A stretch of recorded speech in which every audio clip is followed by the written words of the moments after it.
Hello and welcome to this Cold Water chess video where we're going to discuss the King's Gambit and what I would recommend against the King's Gambit as black. So if you've never seen this channel before, the basic premise is coming up with variations which proverbially put the cold water on what our opponent's trying to do.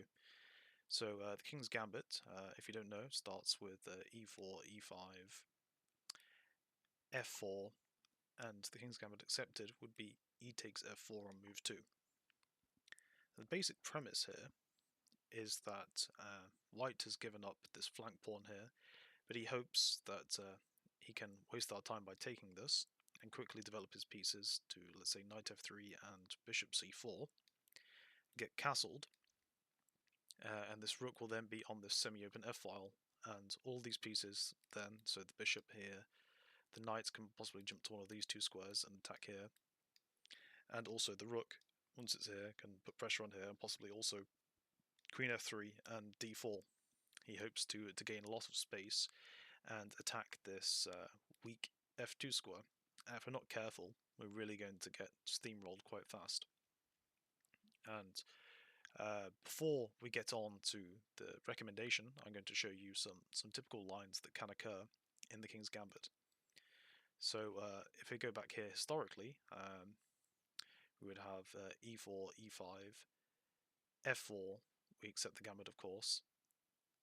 Now this move knight f3, which has been the most popular move, because the other alternative in this particular position was actually bishop here, but then this invites quite a dubious line with the queen check here, and he has to go uncastled. And this has actually been played by some top players, and the idea is that you get to play this knight f3 with tempo on the queen, and the argument is that black has to move this queen a bunch, and that in some way compensates for going uncastled and keeping this rook inactive. However, that's not very popular these days.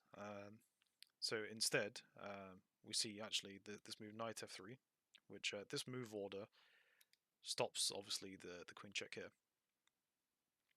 In any case, historically, the most popular move was actually g5 here, and the idea is simply to hold on to this pawn.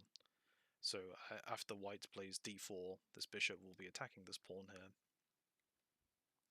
and putting pressure on opposition. So the idea is to hold on to the pawn and stay a pawn up, because if we lose the pawn, we might end up just actually being worse.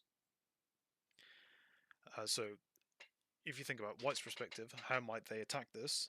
They often play a move like h4 here, which undermines this defense. And no, we can't play something like pawn to h6, because after takes and recaptures, we'd actually just lose the rook here. So black has to be a bit creative how he's going to respond to this exactly. So let's say we have to move g5 here. Then you move the knight up to here because the knight's attacked. This pawn is now attacked twice and may actually end up being lost, depending on what happens. So we'd have the move like, let's say, knight f6, and then white continues his plan. He's now putting pressure on here, and that needs to be addressed somehow. The best way that I can see to address that, it would just be to play d5, let's say, and that gets taken, and now white is basically threatening to push this pawn and then renew this double attack here. So black has to come up with a move to defend that. It would probably be something like bishop d6, and this both attacks this knight.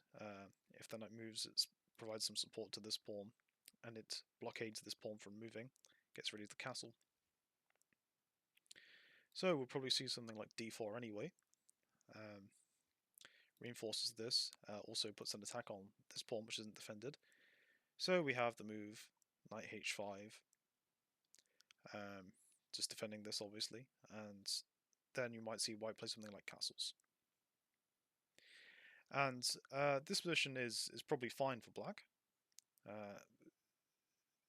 As you can see, he's advanced these pawns around the king. He might have some problems. It looks potentially quite weak, and I would say that white has some compensation for this. I mean, he has pressure here, pressure here. Potentially, if this bishop is ever blockaded, pressure here. Especially if we were to castle into this, you could see some problems that could arise. I'm not saying objectively black isn't fine. He might even have a small advantage according to the engine. However, this is exactly the kind of messy position that the King's Gambit player wants to have. He wants to have an attacking game where he throws all of his pieces at you and delivers checkmate. And to some extent, we've actually given him what he wants here. We've created some weaknesses around the king. Questioning here would be castling here would be somewhat questionable, which is not something that we want to give him. So there are alternative variations, of course. For instance, we could look here at another line of the King's Gambit, which again, this knight move here, which is actually the move knight f6, and this immediately puts pressure on this pawn here. And white has a number of ways he could respond. He could try and defend it with knight c3. He could actually play d3 here, but the trouble with d3 is it cuts off his bishop from this nice square that he wants to get to. It is definitely playable. However, and it does also put pressure on here. However, I think that the most natural move in the spirit of the King's Gambit would actually be to play just e5 here and attack this as quite aggressive. And you know, he could look forwards to putting his bishop here, let's say, in the future. Okay, sorry. We have the move knight to h5, and obviously this defends this pawn here. You know, because it's preempting this d4 move, which we then see on the board. And then black has to come up with some ideas, because I mean, to me, it's not exactly great. He has his knight on the edge of the board, which, as you know, knights on the rim are dim, as we say. And he hasn't actually developed this piece, and he's no closer to castling, really.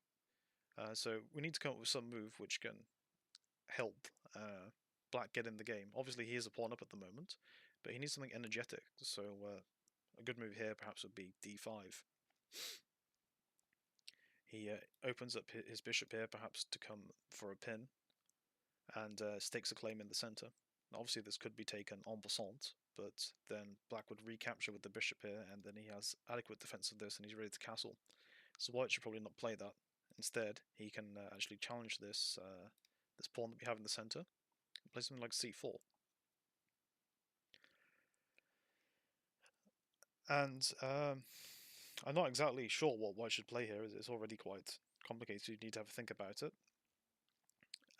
Black obviously isn't quite ready to castle yet, but we could potentially in the future see this knight undermined.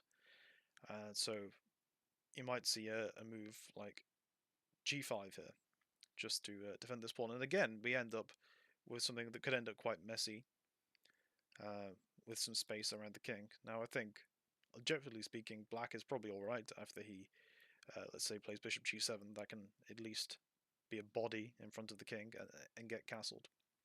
But you know, you could argue white has some compensation here. He has 3 pawns in the center. He has his knight developed.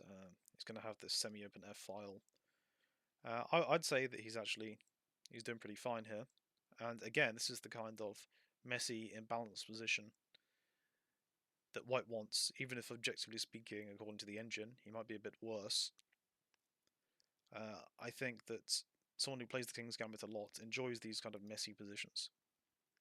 So now we're going to move on to what I'm going to call my recommendation against the King's Gambit, which is, obviously, we're going to go e4, e5, f4, e takes f4, knight f3, and now we're going to go for a very quiet move. So we're not going to go for this aggressive g5 trying to refute the King's Gambit. We're not going to go for this knight f6 move instead, which is provoking this e5 response, and again we can get quite kind of a messy position. Instead, I quite like the quiet move, bishop e7. Now, if you've never seen this move before, you might be thinking, well, what the hell was the point in playing this? Because surely he's going to go d4 or bishop c4, and he's putting a threat on this pawn, He's going to win that back. He's going to have a huge centre, and surely he's going to be crushing us. So let's just say he does play bishop c4.